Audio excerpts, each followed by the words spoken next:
Capítulo sexto. La paradoja divina. El sabio a medias, reconociendo la irrealidad relativa del universo, se imagina que puede desafiar sus leyes. Ese no es más que un tonto vano y presuntuoso que se estrellará contra las rocas y será aplastado por los elementos en razón de su locura. El verdadero sabio, conociendo la naturaleza del universo, emplea la ley contra las leyes, las superiores contra las inferiores, y por medio de la alquimia transmuta lo que no es deseable en lo valioso y de esta manera triunfa. La maestría consiste no en sueños anormales, visiones o imágenes fantasmagóricas, sino en el sabio empleo de las fuerzas superiores contra las inferiores, vibrando en los más elevados. La transmutación, no la negación presuntuosa, es el arma del maestro, dice el Kybalión. Esa es la paradoja del universo, la que resulta del principio de polaridad, principio que se manifiesta cuando el todo empieza a crear. Aunque para el todo infinito, el universo, sus leyes, sus poderes, su vida, sus fenómenos, son como cosas contempladas en el estado de meditación o en sueño, el universo debe ser tratado como real, y la vida, las acciones y los pensamientos deben estar basados en ello, acordemente. Si bien se tenga un claro conocimiento y realización de la verdad superior, cada uno respecto a su propio plano y leyes. Si el todo hubiera imaginado un universo real, sería desastroso para éste, porque entonces no podría ascender de lo inferior a lo superior. El universo se habría convertido en una cosa fija, inmóvil, y el progreso resultaría imposible. Y si el hombre, por su parte, debido a su media sabiduría, actúa y vive y piensa en el universo como si fuera un sueño, parecido a sus propios ensueños finitos, así se convertirá efectivamente para él. Y, al igual de un cadáver que caminase, se encontrará dando vueltas y más vueltas en un círculo sin hacer el menor progreso y siendo forzado por último a despertarse y vivir por las leyes naturales que él hubiera olvidado. Conservad siempre la mente fija en la estrella, pero mirad dónde ponéis los pies, no vayáis a hundirlos en algún abismo. Recordad la paradoja divina que afirma que si bien el universo no es, sin embargo es. Recordemos siempre los dos polos de la verdad, lo absoluto y lo relativo. Guardémonos de las verdades a medias. Lo que los hermetistas conocen como la ley de paradoja es un aspecto de principio de polaridad. Las escrituras herméticas están llenas de toda clase de referencias respecto a esta paradoja, que se descubren todos los problemas de la vida y del ser. Los instructores están siempre batallando para impedir que sus estudiantes omitan el otro lado de cualquier cuestión, y sus recomendaciones se dirigen especialmente a los problemas de lo absoluto y de lo relativo, que tanto confunden a los estudiantes de filosofía y que obligan a tantos a obrar y a pensar contrariamente a lo que se conoce como sentido común. Recomendamos mucho a nuestros estudiantes que se aseguren de haber comprendido bien la paradoja divina de lo absoluto y lo relativo, evitando el ser hipnotizados por el falso miraje de la verdad a medias. Desde este punto de vista ha sido escrita esta lección. Leedla cuidadosamente. La primera idea que se le ocurre al pensador que ha comprendido y realizado la verdad de que el universo es una creación mental del todo, es la idea de que el universo y todo cuanto éste contiene son pura ilusión, una irrealidad, contra cuya idea se revuelve instantáneamente. Pero esto, al igual que otras grandes verdades, debe ser considerado desde los puntos de vista absoluto. El universo es, por supuesto, una ilusión, un sueño, una fantasmagoría, si se compara con el todo mismo. Esto lo reconocemos nosotros mismos cuando hablamos del mundo como de un sueño, que va y viene, que nace y muere. Desde el momento que todo lo que es mudable, que cambia, que es finito e insustancial, debe estar ligado a la idea de un universo creado cuando se compara con el todo mismo, no importando cuál puede ser nuestra creencia respecto a la naturaleza de ambos. Filósofos, metafísicos, científicos y teólogos todos están de acuerdo sobre ello, y esta concepción se encuentra en todos los sistemas filosóficos y religiosos, así como en las respectivas teorías de las escuelas metafísicas y teológicas. Las enseñanzas herméticas no predican la insubstancialidad del universo en términos más fuertes que los que son más familiares, aunque la exposición del asunto pueda pareceros algo más contundente. Todo cuanto tenga un principio y un fin, en cierto sentido, debe ser irreal e ilusorio, y el universo se encuentra en este caso, sea cual sea el sistema de las escuelas de pensamiento. Desde el punto de vista absoluto, nada hay real excepto el todo, no importando los términos que empleemos al pensar sobre ello o al discutirlo.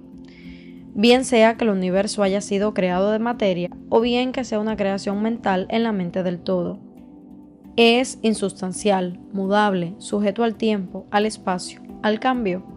Debemos comprender y sentir esto antes de pensar y examinar la concepción hermética de la naturaleza mental del universo. Examinad cualesquiera otras concepciones y ved si existe alguna que no lo admita. Mas el punto de vista absoluto muestra únicamente un solo lado de la cuestión, siendo el otro el aspecto relativo de la misma. Las verdades absolutas han sido definidas como las cosas tal como las conoce y las ve la mente de Dios, mientras que las verdades relativas son las cosas tal como la más elevada razón del hombre las comprende. Y de esta manera, mientras que para el todo el universo debe ser ilusorio e irreal, un simple sueño o resultado de la meditación, sin embargo, para las mentes finitas que forman parte de este universo y mirando a través de las mortales facultades, el universo es ciertamente real, y así debe ser considerado. Al reconocer así el punto de vista absoluto, no cometeremos el error de ignorar o negar los hechos y fenómenos del universo tal como se nos presentan ante nuestras facultades mortales. No somos el todo, recordémoslo. Para emplear ilustraciones familiares, podemos reconocer el hecho de que la materia existe para nuestros sentidos, y haríamos muy mal si así no lo reconociéramos. Y, a pesar de ello, nuestra mente finita reconoce la verdad científica de que no hay tal materia desde el punto de vista de la ciencia, y que lo que llamamos materia no es más que un agregado de átomos los cuales, a su vez, no son más que unidades de fuerza agrupadas que llamamos electrones o iones, vibrando constantemente con movimiento circular.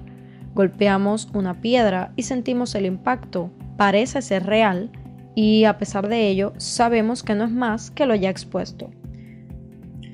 Pero recuerden que nuestro pie, que siente el golpe mediante la intervención del cerebro, es similarmente materia, constituida por electrones, y porque de esa materia está hecho también nuestro cerebro.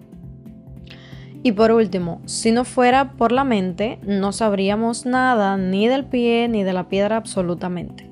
Además, el ideal que un artista o escultor tratan de reproducir en el mármol o en el lienzo les parece muy real. Igualmente sucede con los personajes que crea la mente de un autor teatral, quien trata de expresarlos para que los demás puedan reconocerlos. Y si esto fuera cierto en el caso de nuestras mentes finitas, ¿cuál sería el grado de realidad de las imágenes mentales creadas en la mente del infinito? Para los mortales, este universo de mentalidad es ciertamente muy real.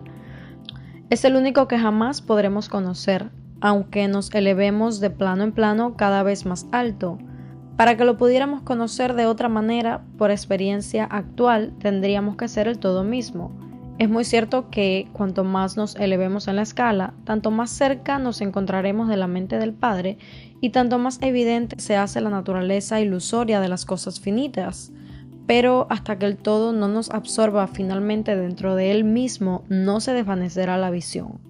De manera pues que no necesitamos basarnos en esa ilusión, reconozcamos más bien la verdadera naturaleza del universo y tratemos de comprender sus leyes mentales, esforzándonos en emplearlas en la forma más efectiva para nuestro progreso ascendente en toda la vida, conforme vamos viajando de un plano a otro del ser.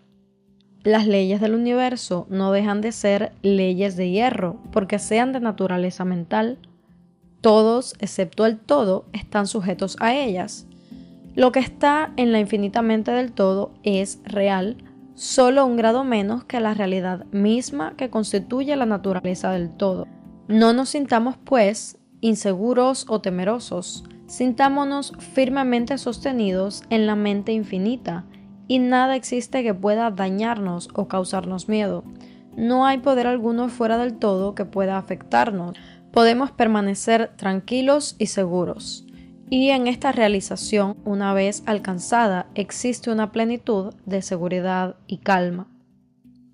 Entonces dormiremos serenamente sobre la firmeza inconcebible de lo profundo y descansaremos seguramente sobre el océano de la mente infinita que constituye al todo. En él, ciertamente vivimos, nos movemos y tenemos nuestro ser. La materia no es menos materia para nosotros mientras permanezcamos en este plano. Aunque sepamos que no es más que un agregado de partículas de fuerza o electrones que vibran rápidamente girando unas en torno de otras en la formación de átomos, los átomos a su vez giran y vibran y forman así las moléculas, y la agrupación de estas últimas componen las grandes masas de materia. Y no será menos materia por el hecho de que cuando avancemos en nuestra investigación, sepamos que la fuerza cuyas unidades son los electrones no son a su vez más que unidades de manifestación de la mente del todo. Aunque en el plano de la materia tenemos que reconocer sus fenómenos, podemos dominarla, como lo hacen todos los maestros en menor o mayor grado, aplicándoles las fuerzas superiores. Cometeríamos así una locura si negáramos la existencia de la materia en ese aspecto relativo. Podemos sí negar su dominio sobre nosotros, está bien, pero no debemos intentar ignorarla en su aspecto relativo, por lo menos mientras vivamos en este plano. Las leyes de la naturaleza tampoco se hacen menos constantes o efectivas por el hecho de que las conozcamos y sepamos que son simples creaciones mentales. Obran plenamente en todos los planos. Y nos liberamos de las leyes inferiores aplicándoles las superiores, y solo podemos conseguirlo de esta manera. Pero no podemos escapar a la ley o elevarnos por encima de ella completamente. Nadie, sino el todo, puede escapar a la ley. Y esto es debido a que el todo es la ley misma, de la cual todas las demás brotan. Los más avanzados maestros pueden adquirir los poderes que se atribuyen generalmente a los dioses, y existen muchos grados del ser en la gran jerarquía de la vida, cuyos poderes trascienden hasta los de los más elevados maestros en un grado inconcebible para los mortales. Pero hasta el maestro más grande y el ser más elevado debe inclinarse ante la ley, y son como nada ante los ojos del todo. Así que si hasta esos elevados seres cuyos poderes exceden a los atribuidos por el hombre a sus dioses están sujetos y sirven a la ley, imagina la presunción del mortal de nuestra raza cuando mira las leyes de la naturaleza como irreales, visionarias e ilusorias, porque ha podido alcanzar a ver que esas leyes son de naturaleza mental o simples creaciones del todo. Esas leyes que el todo quiere que rijan no pueden ser desafiadas o transgredidas. Mientras subsista el universo, subsistirán, porque aquel existe en virtud de esas leyes, las que forman la trama o el esqueleto en el que el universo se apoya. El principio hermético del mentalismo, a la vez que explica la verdadera naturaleza del universo sobre la base de que todo es mental, no cambia las concepciones científicas del universo, de la vida o de la evolución. En realidad, la ciencia no hace más que corroborar las enseñanzas herméticas. Estas últimas enseñan que la naturaleza del universo es mental, mientras que la ciencia afirma que es material, o, según sus últimas noticias, que es energía, en el último análisis. Las enseñanzas herméticas tampoco están en pugna con el principio básico de Herbert Spencer, que postuló la existencia de una energía infinita y eterna, de la cual proceden todas las cosas. En realidad, los hermetistas reconocen en la filosofía de Spencer la más elevada expresión de la obra de las leyes naturales que jamás se promulgara, y creen que Spencer era la reencarnación de un antiguo filósofo que vivió en Egipto millares de años ya, y que más tarde vivió como Heráclito, el filósofo griego que viviera en el año 500 a.C., y consideran su doctrina de la energía infinita y eterna como de acuerdo con las enseñanzas herméticas, siempre con el agregado de que esa energía es la mente del todo. Con esta clave maestra de la filosofía hermética puede el estudiante de Spencer abrir muchas puertas de las concepciones filosóficas internas del gran filósofo inglés, cuyas obras demuestran los resultados de su preparación en sus encarnaciones anteriores. Sus enseñanzas respecto a la evolución y al ritmo están casi de perfecto acuerdo con la doctrina hermética referente al principio del ritmo. Así pues, el estudiante no necesita dejar a un lado los puntos de vista científicos referentes al universo. Todo lo que se le pide es que comprenda el principio básico de que el todo es mente, de que el universo es mental, sostenido firmemente en la mente del todo. Y encontrará que los otros 6 principios concuerdan perfectamente con este conocimiento científico y servirán para dilucidar plenamente los puntos oscuros. No hay que maravillarse de ello, si se considera la influencia que el pensamiento hermético ejerció sobre los filósofos primitivos de Grecia, sobre cuyas doctrinas descansan en gran parte las teorías de la ciencia actual.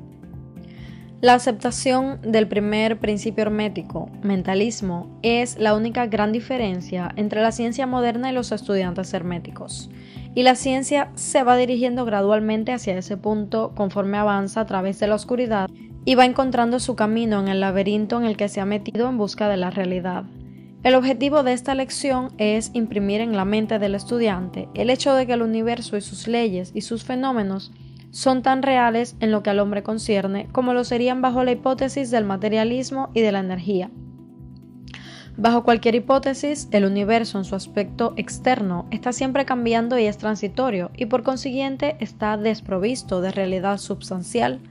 Pero, y nótese el otro polo de la verdad, bajo cualquiera de dichas hipótesis estamos obligados a obrar y a vivir como si esas cosas fugaces fueran reales y substanciales, con esta diferencia siempre, que según las doctrinas se ignoraba el poder mental como fuerza natural, mientras que ahora vemos que el mentalismo es la mayor fuerza de esa clase. Y esta sola diferencia basta para revolucionar la vida de aquellos que comprenden el principio y la práctica de las leyes resultantes. Por último, una vez que se comprenda la ventaja del mentalismo, se aprende a conocer, emplear y aplicar las leyes resultantes. Pero no se caiga en la tentación que, según indica el Kybalión, acecha al medio sabio, que lo hace hipnotizarse por la aparente irrealidad de las cosas, siendo su consecuencia que camina de un lado a otro como soñando, viviendo en un mundo de ensueños, ignorando la vida diaria y su trabajo, siendo su final que se destrozará contra las rocas y se disolverán los elementos en razón de su locura. Más bien, seguid el ejemplo del sabio, que la misma autoridad indica. Úsese la ley contra las leyes, lo superior contra lo inferior, y por el arte de la alquimia transmutad lo que no es deseable en lo estimable, triunfando de esta forma. De acuerdo con esta doctrina, debe evitarse la media sabiduría, que es locura y que ignora la verdad, de que el dominio consiste no en sueños anormales o visiones y fantásticas imaginaciones, sino en emplear las fuerzas superiores contra las inferiores, escapando así a los dolores de los planos inferiores mediante la elevación a los superiores. Recuérdese siempre, la transmutación y no la negación presuntuosa es el arma del maestro. Las citas antes dichas pertenecen al Kybalión y son muy dignas de tenerlas siempre presentes. No vivimos en un mundo de ensueños, sino en un universo que, si bien es relativo, es real, por lo menos en lo que concierne a nuestra vida y obras.